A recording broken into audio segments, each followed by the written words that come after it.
पहले तो मैं आप लोगों को सबको मुबारकबाद देता हूँ। और मैं तो सुन ही रहा था, मैं एक्चुअली सफाद साहब मैनेजर साहब ने बहुत सारी बातें की और अभी वकील साहब ने भी आप लोगों के सामने अपने जज्बात जो रखे हैं, तो उससे पहले भी कई सारे वक्ता बात कर रहे थे, कुछ यहाँ भीड़ को लेके बात कर रहे थे। और जैसे आज ईद मिलन समारोह जो इस संगठन ने किया है और गांव में किया है, तो ये बहुत ही काबिल तारीफ है और इस पूरी टीम को मैं मुबारकबाद देता हूँ। और मैं चाहता हूँ कि आप लोग सब इनको तालियां बजाकर इनका हौसला बजाएं, क्योंकि प्रोग्राम करना और समाज के हित में 4 कदम चलना ये आसान काम नहीं है। क्योंकि मैं खुद चांदनोला एक गांव है दिल्ली में, मैं उसका रहने वाला हूँ और मैं बहुत सारे प्रोग्राम सर्व समाज के प्रति करता रहता हूं। तो ये जो सारी समस्याएं आप फेस कर रहे हो, इन्हीं समस्याओं से मैं भी निकल के आगे आता हूं। हमें पीछे नहीं हटना है। आपकी पूरी टीम ने जो ये मोहब्बत का पैगाम दिया है ईद मिलन समारोह का, इसको आगे लेके चलना है। आज अगर हम जब हिंदू मुस्लिम और बहुत सारी नफरत की हम जो बात कर रहे थे, तो हमें इससे घबराना नहीं है। इस्लाम में मायूसी कुफ्र है, मायूस तो हमें होना ही नहीं है। और रही बात यह कि जब हिंदुओं की बात होती है या मुसलमानों की बात होती है, ये चंद लोग हैं जो अपनी राजनीति सेक रहे हैं। अभी आपका राजस्थान में चुनाव होने जा रहा है, तो बहुत सारे लोग हैं, बहुत सारी बातें करते हैं। और हम ऐसे देश में रहते हैं जहां बहुत सारे धर्म जाति के लोग रहते हैं, तो हमें कभी इन धर्म की जो गंदी राजनीति है इसकी चर्चाएं भी नहीं करनी चाहिए। और हम जब एक साथ रहते हैं तो कोई बड़ी बात भी नहीं है, छोटी मोटी वारदातें हो जाना या झगड़ा हो जाना, इनको हमें बहुत बड़ा तूल नहीं देना चाहिए। क्योंकि हम बहुत सारे धर्म और बहुत सारे जातियों के बीच में रहते हैं, हमारे मतभेद भी हो सकते हैं, हमारे मनभेद भी हो सकते हैं, लेकिन हमें ये कोशिश करनी चाहिए कि हम किसी भी तरह करके अपने गांव इलाके और विधानसभा या अपनी जो हमारा प्रदेश है और देश है, इसका माहौल को हम जो है मोहब्बत का पैगाम दें और उसे मोहब्बत में उसको सींचें। आज ईद मिलन समारोह में हमारी जो ये पूरी टीम यहाँ मंच पे बैठी है और जो सामने आप लोग जो बुजुर्ग जो बैठे हुए हैं, तो ये इस बात का सबूत है कि आप लोग सब फिक्रमंद हो। एक जो माहौल जो देश में जो चल रहा है और माहौल को जो एक तरीके से पब्लिसिटी की जा रही है, तो माहौल इतना खराब नहीं है, लेकिन उसकी ऐड हो रही है, उसका एक एडवर्टाइजमेंट कर रहे हैं जिससे लोगों को एक हम धूमीकरण किया जाए और जाति के आधार और धर्म के आधार पर बांटकर आप लोगों से वोट लें और ये अपनी सत्ता में पहुंचे। और उसके बाद इनको किसी हिंदू मुसलमान से कोई फर्क नहीं पड़ता। तो हमें जो है, हमें सिर्फ इस बात पर ध्यान देना है कि अपने गांव में, अपने इलाके में हम अपने अखलाक से अपने पड़ोसी, चाहे वो किसी भी धर्म जाति का हो, दलित समाज का हो, सनातन धर्म का किसी भी ऊंची जाति नीची जाति का हो, हमें सबको अपने साथ लेकर अपना एक पैगाम देना है। और हमें एक शुरुआत जो की आपने बहुत ही काबिल तारीफ है और मैं सारी टीम को मैं मुबारकबाद देता हूँ। जब बासित साहब का मेरे पास फोन आया था, तो मैं बासित साहब से कह रहा था यार मुझे 3.5 घंटे लगेंगे, मैं तो इनसे माफी मांगना चाह रहा था, लेकिन इनके जज्बात और इनकी मोहब्बत को मैं मना नहीं कर सका। और मैं निकला घर से, उसके बावजूद गुड़गांव में भी जाम था, लेकिन मैं फिर भी अल्लाह ने मुझे यहाँ पे 12:30 पौने 1 बजे तक पहुंचा दिया और मुझे बड़ा अच्छा लगा। मैं आप लोगों के बीच में आया। तो हमें कोशिश करनी है, जैसे हमारे ये बुजुर्ग सामने बैठे हैं, हमारे जो यहाँ पे जितने भी जो लोग हैं, जो ये समाज के फिक्रमंद लोग हैं, हम तो कोशिश करें कि अपने बच्चों को एक अच्छी तालीम दें। और सभी धर्म के जो बच्चे हैं, चाहे वो जैसी भी जरूरत हो, हम कोशिश करें, चाहे कॉपी किताब से हो, चाहे छोटी छोटी इनकी एजुकेशन को लेके कुछ समस्याएं हो, इस तरह की बेसिक चीजों को लेके हम इनकी मदद करें। जरूरी नहीं है हम 100 बच्चों की मदद करें, हम 2 बच्चों की मदद करें, जो भी हमारी हैसियत पोजीशन होती है।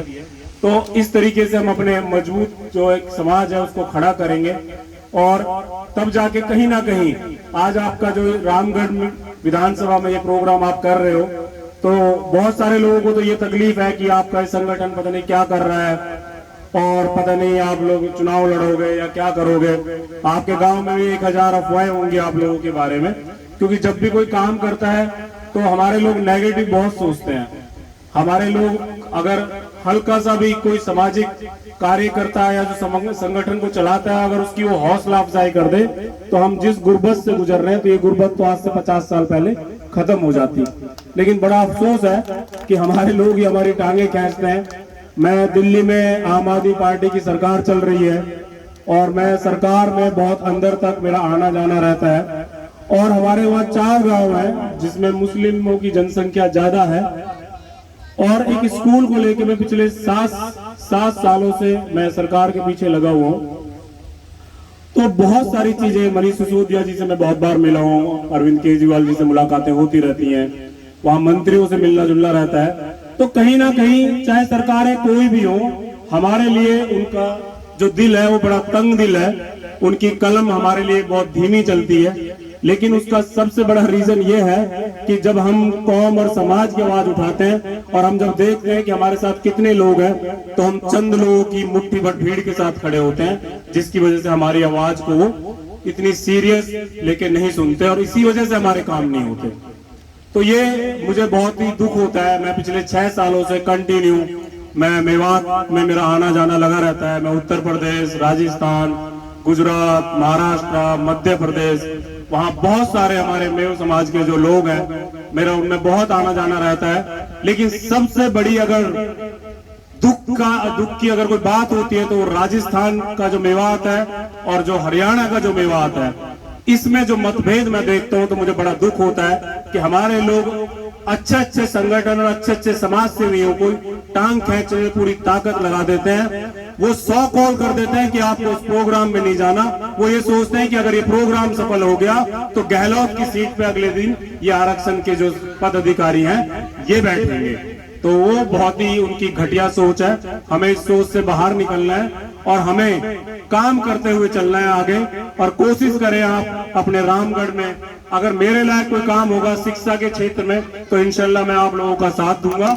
और चाहे हम 20 बच्चों का ही भला करें, हम कोशिश करेंगे कि हम हमारा हर बच्चे को शिक्षा के क्षेत्र में मजबूत करें। और मेवात को लेकर जो लोगों का धूमीकरण है ना, मेवात का मतलब मेव नहीं होता। मेव तो बहुत सारी जातियों से निकले हुए लोग हैं जो इस्लाम धर्म जिन्होंने कबूला।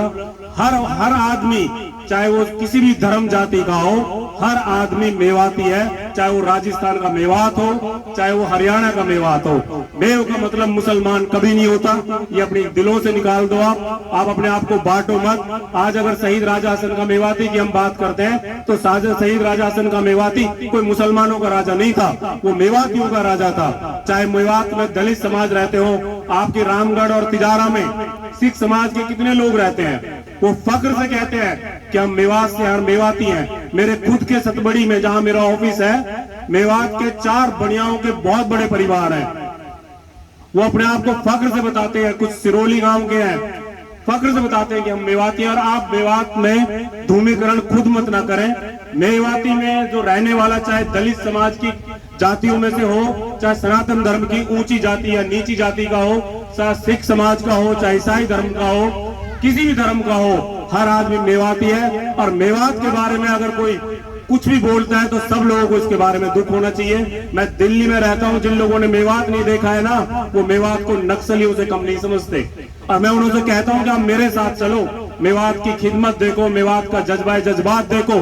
गुर्बत में भी वो लोगों की जो खिदमतें करते हैं वो पूरे भारत में कहीं मिल नहीं सकती, चाहे वो किसी भी धर्म के लोग हों। आज मैं दलित समाज से बहुत सारे लोगों से, 9 विधानसभा, चिरका विधानसभा और पुराना विधानसभा के लोगों के बीच में रहता हूं, जिन्हें हम गैर मुस्लिम कहते हैं, लेकिन उनके जज्बात हमारे जो मुस्लिम के जो हमारे अखलाक है खिदमत के, वो सेम है जो हमारे और आपके बीच में है। तो हम ना बांटे अपने आप को। मेवात की धरती पर रहने वाला हर आदमी मेवाती है और हम लोगों को हर आदमी की फिक्र करनी चाहिए। ये बहुत अच्छी पहल है ईद मिलन समारोह की। सफात मैनेजर साहब ने बहुत अच्छा कहा कि अगली बार जब दिवाली आए तो हमें हर त्योहार को सेलिब्रेट करना है। तो इंशाल्लाह कोशिश रहेगी, जब आप मुझे याद करोगे मैं पहुंचने की कोशिश करूंगा। आप लोगों के बीच में आके मुझे बहुत अच्छा लगा। मेरी तरफ से आप लोगों की बहुत बहुत दुआएं और मैं आप लोगों का शुक्रिया अदा करता हूं। मैं चाहता हूं कि अल्लाह से यही दुआ है कि आप लोगों का जो मकसद है समाज को प्यार मोहब्बत से एक साथ लेके चलना, हमें इन चक्करों में नहीं पड़ना कि कौन गौ कसी के नाम पर कौन क्या कर रहा है। वो उनकी रणनीति है और वो उनकी राजनीति है। उन्हीं के मुखबिर हैं, उन्हीं के दलाल हैं और उन्हीं के लोग ये काम करने वाले हैं। हमें उन चक्कर में ना पड़कर अपने लोगों को अपने साथ लेके चलना है। कहीं ना कहीं मुसलमानों के अपने अखलाक जो है वो अच्छे नहीं रहे, जिस वजह से इन हालातों से हम गुजर रहे हैं। हम दूसरों को दोष ना दें, हम खुद अपनी गिरबानों में झांक के देखें। हम उस इस्लाम को मानने वाले हैं जो इस्लाम सभी धर्म को साथ लेके चलने का संदेश देता है, सभी को मोहब्बत के साथ लेके चलने का संदेश देता है। हम कहीं ना कहीं हम अपने रास्ते से भटके हैं। हम मुसलमान तो हैं, लेकिन हम में खुद में बहुत सारी कमियां हैं। अगर हम मोहब्बत का जो पैगाम आप लेके चल रहे हो, इस मोहब्बत को पैगाम को लेके आगे हम चलेंगे तो इंशाअल्लाह जो इस्लाम जिस मोहब्बत और अखलाक से फैला है और उसी मोहब्बत और अखलाक से ही आगे भी फैलेगा। जय हिंद, खुदा हाफिज।